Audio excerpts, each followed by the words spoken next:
Sir Albert Einstein के बाद अगर महान वैज्ञानिकों की बात हो तो वहाँ पर पहला नाम स्टीफन हॉकिंग का आता है। स्टीफन हॉकिंग ने अपने जीवन काल में फिजिक्स और कॉस्मोलॉजी से जुड़ी कुछ बड़ी बड़ी खोजें की, जिसमें हॉकिंग रेडिएशन सबसे खास है। 21 साल की उम्र में न्यूरॉन डिसीज से ग्रस्त होने की वजह से डॉक्टर्स ने उन्हें कहा था कि उनकी लाइफ केवल 2 साल ही बची है, लेकिन उन्होंने डॉक्टर्स की इस बात को गलत ठहराते हुए 76 साल लंबा जीवन बिताया, जिस दौरान उन्होंने अपना पूरा जीवन ब्रह्मांड की कई चीजों के रहस्यों को सुलझाने में लगाया। जहां पर उनकी कुछ खोजें काफी बड़ी और इंस्पायरिंग हैं, वहीं अर्थ के फ्यूचर और इसके लोगों को लेकर उनका व्यू बेहद डरावना था।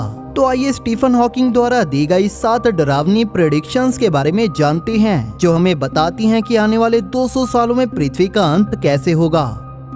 Number 7, genetic modificated vaccines. Stephen Hawking का कहना था कि हम इंसानों के लिए सबसे बड़ा खतरा स्पेस से नहीं आएगा, बल्कि वो हमारी पृथ्वी पर बनाई जा रही वैक्सीन से होगा। ये वैक्सीन्स जेनेटिकली इंजीनियर्ड वायरस रहते हैं जो किसी भी इंसानी बीमारी को ठीक कर सकते हैं। वैज्ञानिकों ने इन वैक्सीन्स को बनाने के साथ साथ इनके अदर पॉसिबल यूजेस भी खोजे हैं। एग्जाम्पल के लिए, जब रिसर्चर्स एक ऐसे वायरस को बना रहे थे जो कैंसर सेल्स को खत्म कर पाए, तो उन्होंने गलती से ऐसी वैक्सीन बनाई जो कि लोगों की शराब पीने की लत को छुड़ा सकती है। ऐसा करने के लिए ये वैक्सीन न्यूरॉन्स में कुछ ऐसी इंफॉर्मेशन को इंट्रोड्यूस करती है जो शराब पीने की इच्छा को रोके। आज ये वैक्सीन्स इतनी एडवांस हो चुकी हैं जो एक शॉट में कई डेडली वायरसेस का सामना कर सकती हैं। वैज्ञानिक आज ऐसी और वैक्सीन्स को बनाने और डीएनए मिक्सिंग के काम में लगे हैं। यहाँ पर रोटाटेक वैक्सीन की एग्जाम्पल ले लीजिए, जिसे बच्चों को रोटा वायरस से बचाने के लिए बनाया गया है और हर बच्चे को 6 महीने के होने से पहले ही इस वैक्सीन के 3 इंजेक्शंस लगाए जाते हैं। लेकिन जो बात वैज्ञानिक आपको नहीं बताते वो ये है कि इस वैक्सीन को ह्यूमन और काउस की डीएनए की क्रॉसिंग से बनाया गया है। चाहे इन वैक्सीन्स को लेकर वैज्ञानिकों की इंटेंशंस ह्यूमंस को बचाना है, वहीं इन वैक्सीन से जुड़ी लॉन्ग टर्म प्रॉब्लम्स क्या हैं, इसके बारे में वैज्ञानिक भी नहीं जानते। स्टीफन हॉकिंग के जैसे कई और लोगों ने भी हमें इन वैक्सीन्स को लेकर वार्न किया है, लेकिन यहाँ पर मेजॉरिटी में लोग इन्हें यूज करने के हक में हैं। इसी वजह से नई नई वैक्सीन्स हमारे सामने आ रही हैं। Number 6, aliens will invade our planet.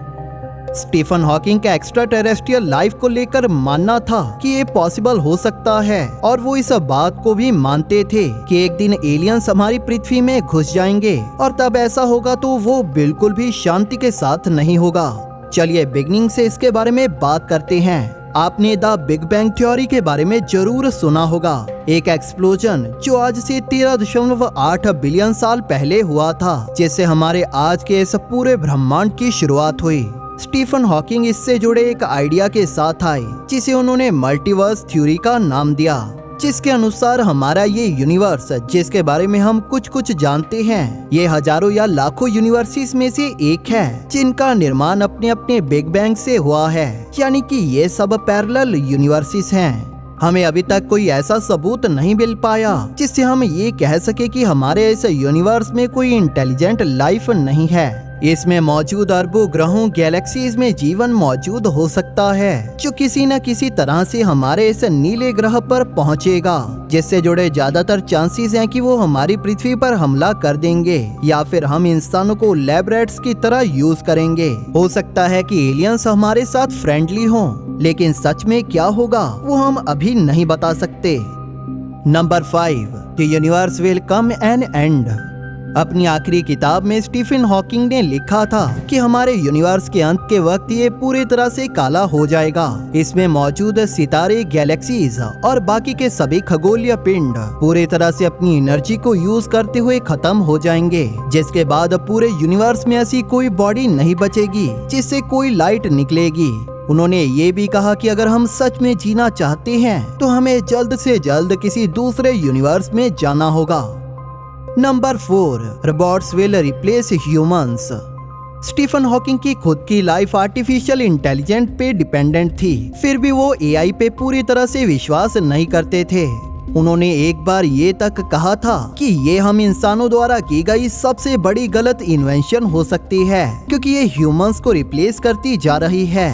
हालांकि आज की एआई एक्सट्रीमली यूजफुल है, इसे लेकर स्टीफन हॉकिंग का कहना था कि इसकी फर्दर डेवलपमेंट हमारे लिए खतरनाक साबित हो सकती है अगर हम इसके रिस्क को हमारे ध्यान में न रखें। उनका कहना था कि सपोज अगर हम एक इंटेलिजेंट एआई को डेवलप कर लें और वो खुद को डेवलप और रीडिजाइन ऐसी स्पीड से करने लगे जिसे हम इंसान कंट्रोल ना कर पाएं, ये नई एआई हम इंसानों को आउट परफॉर्म करते हुए हमसे छुटकारा पाना चाहेगी।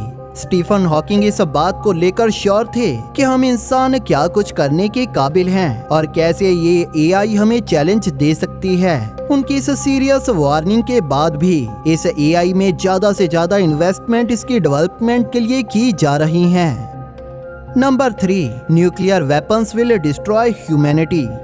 स्टीफन हॉकिंग का मानना था कि अग्रेशन और इरेशनल बिहेवियर हम इंसानी सभ्यता का सबसे बड़ा दुश्मन है। उनका कहना था कि अगर हमने खुद को नहीं बदला तो हम अपनी इंसानी सभ्यता का अंत कर लेंगे।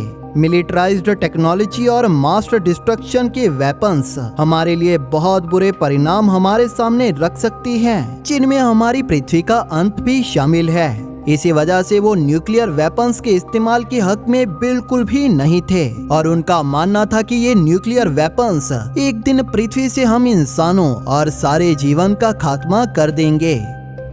Number 2, we will need to find another planet to live. Stephen Hawking के अनुसार हमें रहने के लिए कोई दूसरा ग्रह अगले 100 सालों में खोजना होगा, नहीं तो हमारी इंसानी सभ्यता का अंत हो जाएगा, क्योंकि हमारी पृथ्वी पहले ही उस पॉइंट पर पहुंच चुकी है जहां से मुड़ा नहीं जा सकता। हमें ओवर पॉपुलेशन, कम रिसोर्सेज, पैंडेमिक्स और पॉल्यूशन जैसी प्रॉब्लम से बचने के लिए जल्द से जल्द एक नया ग्रह खोजते हुए एक मल्टी प्लैनेटरी स्पीसीज बनना होगा। अगर पृथ्वी के चांद की बात करें तो ये हमारा सबसे करीबी सेलेस्टियल ऑब्जेक्ट है, जिसके पास नेचुरल रिसोर्सेज की भरमार है। इसके साथ इस पर एंशिएंट लावा ट्यूब्स भी हैं, जो कि कोई ह्यूमन कॉलोनी बनाने के लिए परफेक्ट लोकेशन हो सकती है।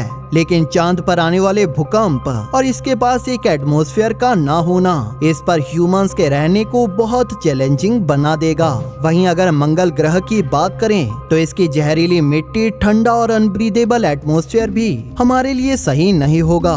हालांकि एक वेल प्रोटेक्टेड स्पेस बेस का आइडिया इस लाल ग्रह की कोलोनाइजेशन की इनिशियल स्टेज में है।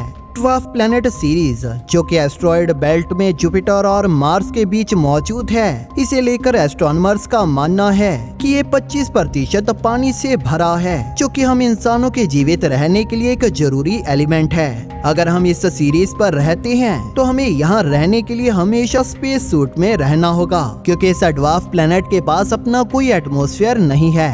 इसी के साथ जुपिटर और शनि के कई चांद ऐसे हैं जहां पर इंसानों की बस्तियां बसाई जा सकती हैं और जहां पानी की भरमार है, लेकिन जहां पर रहना हम इंसानों के लिए बेहद चैलेंजिंग साबित हो सकता है, क्योंकि इन चंद्रमाओं पर ना ही तो ऑक्सीजन है और ना ही इन चंद्रमाओं का तापमान हमारी पृथ्वी जितना कंफर्टेबल है। एक ऐसा एक्सोप्लैनेट जिसे पृथ्वी का कजन भी कहा जाता है और जो पृथ्वी से 1400 लाइट ईयर्स दूर एक सूर्य जैसे सितारे का चक्कर लगाता है। ये ग्रह दिखने में भी हमारी पृथ्वी के जैसा है और इस पर पृथ्वी की ही तरह लिक्विड वाटर भी मौजूद हो सकता है, जिसे लेकर अभी हम पूरी तरह से श्योर नहीं हैं, क्योंकि ये ग्रह ज्यादातर मोटे बादलों की लेयर से घिरा रहता है। इस ग्रह के बारे में वैज्ञानिकों का मानना है कि इस पर हम फ्यूचर ह्यूमन कॉलोनीज बसा सकते हैं, लेकिन इस ग्रह की दूरी तक हम कैसे पहुंचेंगे ये अभी भी हमारे लिए एक चैलेंज है। हो सकता है कि जेम्स वेब स्पेस टेलीस्कोप के ऑपरेशनल होने के बाद हम इस ग्रह के बारे में और भी बहुत कुछ जान पाएं। Number 1, the earth will combust into ball of fire. Stephen Hawking ने ये प्रेडिक्शन भी की थी कि 600 से कम सालों में पृथ्वी आग से घिर जाएगी। उस समय तक पृथ्वी ओवर पॉपुलेटेड होगी और हमारी एनर्जी की नीड्स पृथ्वी के एक हिस्से को जला देंगी। उन्होंने इसे आगे एक्सप्लेन करते हुए कहा कि उस समय ग्लोबल वार्मिंग इतनी बढ़ चुकी होगी कि पृथ्वी की कंडीशंस वीनस के जैसी होंगी। स्टीफन हॉकिंग ने हमें ये भी बताया कि क्लाइमेट चेंज हमारे लिए सबसे बड़ा खतरा है और जिसे तभी रोका जा सकता है अगर इस पे अभी से काम किया जाए। आपको कौन सी प्रेडिक्शन सबसे डरावनी लगी और आपका क्या कहना है इस वीडियो के बारे में, हमें कमेंट सेक्शन में जरूर बताइए। अगर आपको ये वीडियो पसंद आई तो इसे लाइक और शेयर जरूर करें और इसी तरह की और वीडियोस देखने के लिए हमारे चैनल को सब्सक्राइब जरूर कर लें। बेल नोटिफिकेशन ऑन करना ना भूलें ताकि नई वीडियोस की नोटिफिकेशन आपको अपलोड होते ही मिल जाए। थैंक यू फॉर वॉचिंग दोस्तों, इस वीडियो को अंत तक देखने के लिए आप सभी का धन्यवाद।